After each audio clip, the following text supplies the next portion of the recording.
Saatalaayitiin televezyiinii fi raadiyoo Itoophiyaa kan uummataa ta'e dhimmoota hawaasummaa, dinagdee, siyaasaa, waqtawaa fi amanamaaf si'a taatee gurraa fi ija uummataa biraa gahuun kan hojjetudha. Sagantaa qophii adda addaatiin makanaayizeshinii qonnaa oomishaaf oomishtummaa qonnaa guddisuun karaa qindoomina qabu lafa kilaasteraa misoomsuun naannoo Oromiyaa godina Shawaa Bahaa Aanaa Booraatti karoorfame irratti bobba'uun qophii lafaa qonnaan bultoonni bara 2014 taasisaa jiran imala keenya taasisuun kaameraa keenyaa waraabbanni simbiraan keenya hanga xumura sagantaa keenyatti nu faana tura.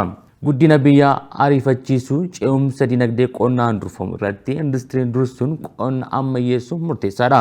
Utubaan misoomaa fi guddinni Itoophiyaa irra jireessi qonna irratti utubamee kan jiru waan ta'eef qonni jiruuf jireenya lammiilee hundaa biratti iddoo guddaa qaba.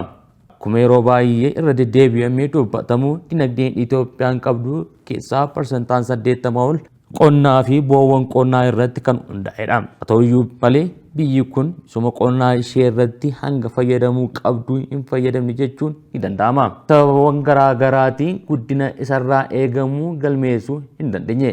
Sababawwan boodatti hafiinsi qonna biyya keenyaa kanaaf ga'ee guddaa kan taphatu teekinooloojii qonnaa fayyadamuu dhabuudhaan mala qonnaa aadaatiin fayyadamuun isa tokko. Akka biyyattiitti waggoota muraasa asii sochiiwwan tiraansformeeshinii qonnaa fiduuf qonnaa ammayyeessuun hojiiwwan akka biyyaatti naannoo Oromiyaatti hojjetamaa jira. Haaluma kanaan mootummaan hudhaalee misooma qonnaa ta'an tooftaa ittiin hiikaman diriirsuun hojiirra oolchuun hojjechaa jira. Sochii hojii qonnaa taasifamu keessatti sagantaan hojii kilaasteraa qonnaa gabaa irratti xiyyeeffate hojjetamu erga jalqabee waggoota muraasa lakkoofseera.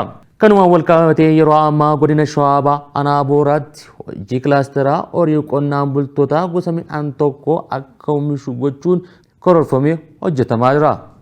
Tole daawwattoota keenya kan amma argamnu godina Shawaa Bahaa Aanaa Booraa keessatti hojii kilaastera qonna gannaa qamadiidhaaf lafa qonna eegalsuu irratti bulchaa godinichaa lafa argametti jalqabsiisanii jiru. Kanaan wal qabatee aanicha keessatti lafti hektaarri 613 hojii kilaasteraatiin kan inni ijaarame qonnaan bulaan hundumtuu callaa guddistuu fudhachuudhaan hojii isaa hojii qonnaatti galee kan bifa kanaan daawwachaa oollee jira. Nutis qonnaan bultootaaf ogeessota akkasumas namoota naannoo sanaa haala kilaastera qonnaa gannaa wajjin wal qabate maal fakkaata kan jedhu isaanii wajjinis turtii goonee jirra. Nu faana tura. Aanaa Booraatti adeemsifamuu jiru irratti qonnaan bultooti aanichaa ganda baartaa saamii qonnaan bulaa obbo Malkaamuu Ambassoo faayidaa kilaastera qonnaa waggoota muraasa asitti fayyadamu akka jechuun dubbatu. Tole maqaan koo Malkaamuu Ambassoon jedhama. Jiraataa ganda baartaa saamiiti. Egaa qonni gannaa kun akkuma agartan baay'ee gaariidha. Amma qonna agartan kana kan kilaasteraan ijaaramnee jirra. Kilaastera kun kilaastera baartaa saamii fi tuqaa walii wal qabate jechuudha. Kilaastera xajjituu jedhama. Kanaaf lafti bal'aan asii kaasee agartan kun daangaan qabu kilaastera qamadiiti. Qamadiif qophaa'aa jirra jechuudha. Bu'aan isaati kilaasterri bu'aa guddaa qaba. Tanaan dura waggoota 2-3 jalqabneerra. Amma uummanni bu'aa isaa bareera. Bu'aan kilaasteraa kun namoonni yoo walitti dhiyaatanii qotan wal jajjabeessuu walirraa baratu muuxannoo irraa fudhatu. Kanaaf bu'aan kilaasteraa baay'ee murteessaadha. Haala gabaa wajjin wal qabatee haala qonnaan bulaan kamtu irra qonnaan bulaa adda duree wajjin qonnaan bulaan jiddu galeessi deemuu danda'uu fi ija tokko ilaaluudhaaf kilaasterichi kun murteessaadha. Kilaasteraan ijaaramuun haala gabaafis ta'e qonnaan bultoonni muuxannoo wal jijjiiruun bu'aa guddaa argachuu dubbatu. Kilaasteraan gurmaa'anii lafa kana qotuun bu'aa gaarii akka qabuu fi irruma caalatti namni muuxannoo warraa akka fudhataa deemuuf waanuma hundaaf namatti tola waan ta'eef haalli isaa mijataadha. Qonnaan bulaan gara kilaasteraa kanaatti dhufe wal jajjabeessaa, wal cimsaa. Kanaaf qonnallee si'a tokko qotaa, sanyiilee si'a tokko facaasaa, aramaa si'a tokko aramaa. Walumaa gala hojiiwwan asirratti hojjetaman hunduu bifa wal fakkaataniin hojjetamu waan ta'eef qonnaan bulaan kamiyyuu wal fakkaatee waan wal fakkaataa qotee yoo jedhee muuxannoo warraa baratee guddinni dhufaa jechuudha. Ogeessa midhaanii Aanaa Booraa obbo Alamaayyoo Alaamirroo gama isaaniitii waggoota muraasa dura qonna barameen wayitamu oomishamu oomishni irraa argamaa ture xiqqaa ta'uu himuun wayita ammaa kilaasteraan erga hojiitti galamee bu'aan guddaa argamu dubbatu. Maqaan kiyya Alamaayyoo Alaamirroon jedhama. Ogeessa misooma midhaanii Aanaa Booraati. Beekamu biyyattiin keenya wabii midhaan nyaataa mirkaneessuuf baraaf rakkachaa jirti. Kanaammoo hir'isanii wabii midhaan nyaataa wabii midhaan nyaataa gara fuulduraatti mirkaneessuuf kilaasterri bu'aa guddaa qaba.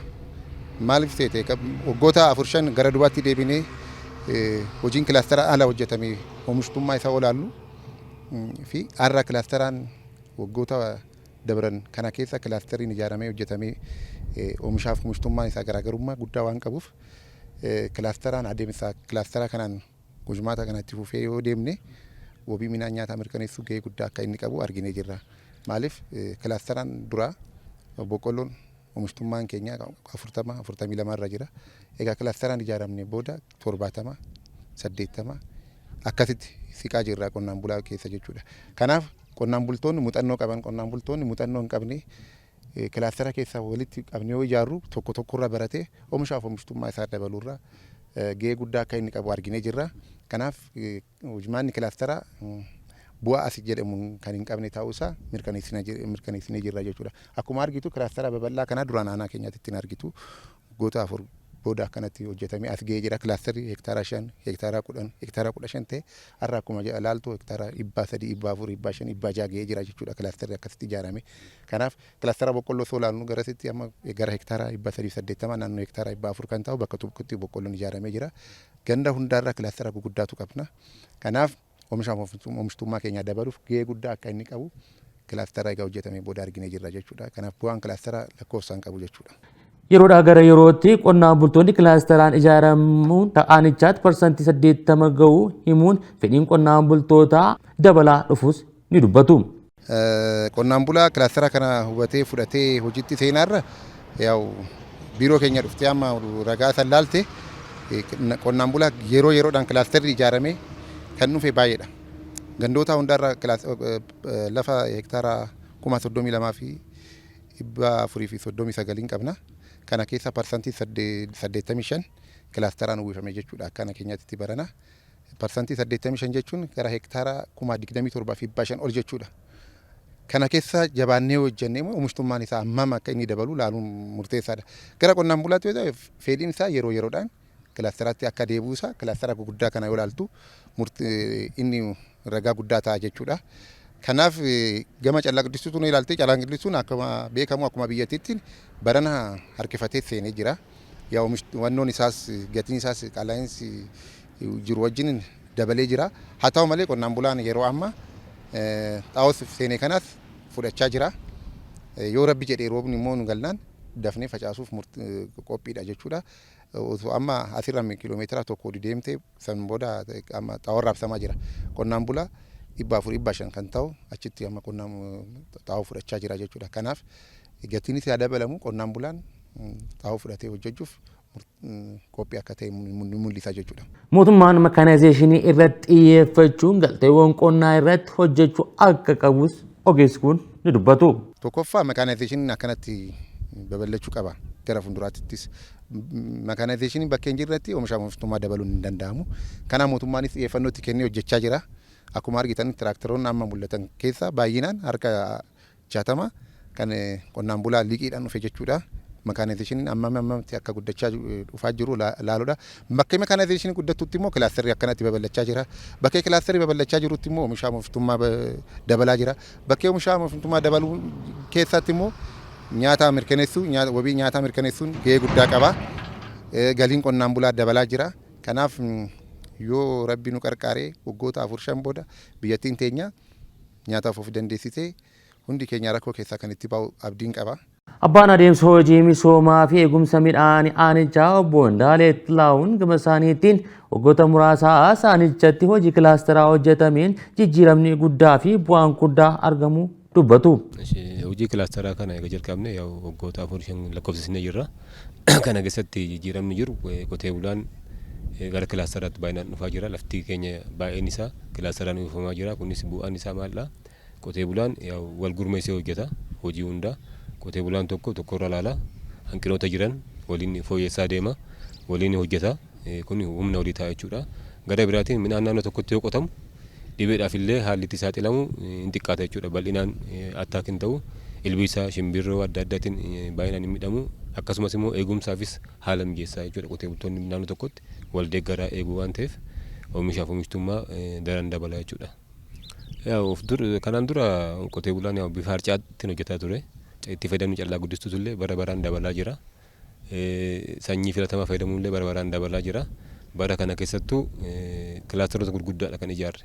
Kanaan dura hektaara 15-16 ijaaraa turre. Bara kana amma maasaan laaltan kun hektaara 615. Kan maal mul'isa lafti baay'een isaa kilaasteraan babal'inaan ijaaramaa jira jechuudha. Kun yaa oomishtummaa keenya daran dabalaa jira jechuudha. Bara dabre oomishtummaan keenya qilleensis gaarii ture. Akkasuma wanni hin turre bara kana immoo yoo qilleensi haalli mijaa'aan jiraate callaa guddisuun haalli yoo dhiyaate seeraan wanni gaariin mul'ata jennee yaadaa jirra. Itti aanaaf itti gaafatamaa waajjira qonnaa fi qabeenya uumamaa godina Shawaa Bahaa obbo Abinne Zagayyee akka himanitti godinichatti qonna gannaa lafti heektaarrii 439,120 midhaan gosa adda addaatiin uwwisuudhaaf hojjetamaa jiraachuu eeruun hojii kana ammayyeessuuf tiraakteerrii 450 kan hirmaatu ta'uu himuun lafti parsantaan 80 kilaasteraan akka uwwifamus dubbatu. Akkuma beekamu kilaasterri erga eegalame waggaa muraasa waggaa sadaffaa afuraffaa keessa jirra. Gaafa qonnaan bulaan bakka tokkotti kilaasteraan ijaarame hojimaata wal fakkaataa hojjeta jechuudha. Qonnaan bulaan keenya kan aadaa dureetis kan harkalleeyyeetis kan jiddu galeessa jennu kun wal fakkaataa kan qabu kan hin qabne wajjin qixxaateeti hojii wal deeggareeti kan hojjetu. Baratare parsantii 65 kan hojjenne. Barana parsantii 20tti daa'uudhaan parsantii 85tti guddisne kana jechuun lafa qabnu tootaalii gara kilaasteraatti ceessaa jirru jechuudha. Kanaaf gabaa argachuudhaaf oomisha midhaan wal fakkaatu hojjechuudhaaf aadaa hojii qonnaan bulaa keenya dabaluudhaaf hojiin kilaastera bu'aa guddaa qaba waan ta'eef garasitti qonnaan bulaan illee jaalateetti seenaa kan jiru. Akka godinichaatti oomishtummaan giddu galeessaan kuntaalli 35 kan ture gara 38 ol guddisuuf hojjetamaa jiraachuus obbo Abinnet ni dubbatu. Akkuma beekamu yaa oomishtummaan jiddu galeessaan akka godinaatti parsantii kuntaala 35.6 kan ture barana gara kuntaala 38tti ol guddisna jenneetti kan oomishtummaa isaa hojjetaa jirru. Gaafa kana jennu deeggarsi hojjetaa keenya sadarkaa gandaatti kaasee hanga naannootti jiru olaanaadha. Hojjetaa misooma baadiyyaa ganda olee bulee tajaajilaatti kan jiru koreenis meesii sadarkaa aanaatti jiruu fi sadarkaa godinaa kan jiru wanna kana tajaajila kaleenya qonnaan bulaa keenya tajaajilaatti kan jiru. Kanaaf hojiiwwan amma eegalle kana daran amma reefu qonna eegalaatti kan jiru. Facaasaa immoo hanga facaasaatti ogeessi keenyas qonnaan bulaa keenyas miiraan hojii kana faana dhaabatee deeggarsa barbaachisu taasisuu irra jiraata jechuudha. Tole yeroo ammaa godina Shawaa Bahaa aanaa Booraa keessatti qophii gannaatiif kilaasteraan faca'uudhaaf qophaa'u irrattiin bulchaa godini obbo Baabuu Waaqoo mee akka godina kanaatti haalli qonnaa gannaaf qophiin taasifamaa jiru maal fakkaata? Akka godina Shawaa Bahaatti hojii qonna gannaatiif hojiin hojjetamu keessaa hojii kilaasteraa isa guddaadha. Hojiin amma ilaalamu kun kilaastera gurguddaa yeroo ammaa hojjetamaa jirudha. Hojii kana keessatti tokko kilaasteraan qindeessanii hojjechuun oomishaaf oomishtummaa qonnaa dabala. Makaanaayizeshinii fayyadamuu danda'a, callaa guddistuu fayyadamuu danda'a. Ala ergi biyya keessaa gara oomisha erginus fakkeenyaaf waan akka boloqqoo irratti hojjenna waan ta'eef isa sin dabala. Oomisha biyya alaatii galchinu keessaa qamadii biyya keenya biyya alaatii galchitus bifa ittiin dhaabatuu danda'u fi oomisha biyya keessaatiin uf danda'u irratti ni hojjetama waan ta'eef kanaaf karoora keenya hunda akkasitti milkeessuudhaaf kilaasteraan qotuu barbaachisaadha. Akka waliigalaatti karoora qabanne keessaa jalqabbiirra jirra.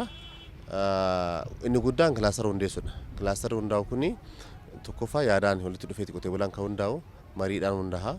Siluma kilaastera ta'eef qofa osoo hin taane waliin mari'achuu qaba, gurmaa'uu qaba. Kana gaafa jennu qotee bulaan gaafa gurmaa'ee mari'atee kilaastera uume lafti hunduun qotama. Lafti keessaa lafa ba'u hin jiru. Hundi isaa teekinooloojii wal fakkaatu fayyadama. Namni keessaa teekinooloojii biraa fayyadamu hin jiru. Hundi maashinarii fayyadama, sanyii filatamaa fayyadama, paakeejii silaa qonna oomisha qonnaa guddisuu qabaatu hunda fayyadameeti qota jechaadha. Kanarraa kan ka'e waliigala akka Shawaa Bahaatti yoo xiqqaate kilaastera lafa hektaara 400 ol qabnu keessa parsantii 90 ol ta'u kilaastera kanaan uwwisuu qabaanna. Kilaastera kana keessatti xaafii, qamadii, boqqolloo fi boloqqeedhaan baay'inaan kilaastera hundaa'aati kan deemaa jiru. Isa kana akka milkaa'uu danda'uuf immoo callaa guddistuun akka xaa'oo, akka sanyii filatamaa, maashinarii dhiyeessuu, qotee bulaa leenjisuu, ogeessaan gurmeessuu kun hojii bal'aan hojjetamaara. Fakkeenyaaf xaa'oo qabnu keessa yoo xiqqaate jalqabbii kanatti naannoo parsantii 20 ta'u qotee bulaa biraa akka ga'u godhamaati kan jiru. Sanyii filatamaas bifa saniin deemamaa jira. Maashinariinis bifa saniin deemamaa jira. Kanarraa kan ka'e waliigala waan hojjetamuu qabaatu yeroodhaan itti qophaa'anii hojjechuun oomishtummaa qonnaa dabala gatii ta'ee fi dursinee qophii keenyatti galleerra jechuudha. Ergaan nu dhaabnu kaa oomisha biyya alaatii galu akka biyya keessaatiin bakka buusuudhaaf humna hin qabna. Humni qabnu kun beekumsaan teekinooloojiidhaan qotee bulaa hunda kakaasuudhaan yoo deeggarame ta'e oomisha biyya alaatii galchuu miti nutu biyya alaa erguu dandeenya. Kana humna keenya qonna jallisii bonaa irratti argineerra. Kanaaf qonna gannaatiin akka qonna jallisiitti hoogganame saniin hojjetame saniin deeggarame saniin amma hojjetame taanaan bara waggaa 2 keessatti nutu qamadii biyya alaa erguu dandeenya jechaadha. Kanaaf wanni guddaan kilaasteraan qotee bulaan akka gurmaa gochuu danda'udha. Kana ogeeyyiin keenya hundi hojjetuu qaban. Qotee bulaanis gorsa qotee ogeessaa kana eegalee kilaastera keessatti hundaa'uu qaba. Kilaastera keessatti hundaa'e jechaan immoo oomisha qonnaatti dabalu. Galiin qotee bulaan dabala. Qamadiin akka biyyaatti argannu hin dabala. Nyaataan of dandeenya. Kana gochuudhaaf qotee bulaa hundi paakeejii qonnaa fayyadamuu qaba. Gorsa ogeessaa dhaga'uu qaba. Jala guddistuudhaa fi makaanizashinii fayyadamuu qaba. Ogeessi keenya immoo dhiyeenyatti kana deeggaranii karoora biyyi keenya yeroo muraasa keessatti qamadii biyya alaatii galuu dhaabuudhaan gara biyya alaa erguudhaaf karoorfatte kanammoo akka milkaa'uu danda'uuf halkanii guyyaa hojjechuu qaban waan jedhuun dhaamsa qaba. Egaan hordoftoota daawwattoota qophii addaa keenyaa hojii qonna gannaa aanicha keessatti karaa qindoomina qabuun hojjetamaa jiruun oomishaaf oomishtummaa qonnaa dabaluun wabii nyaataa mirkaneessuuf oomisha alaa galan bakka buusuun hojjetamee milkaa'inni biyyi keenya dhugoomsuuf deemtu nama kan hin shakkisnedha. Kan qopheessee isiniif dhiyeessee ana Addisuu Abbabaati horaa Leebanaa.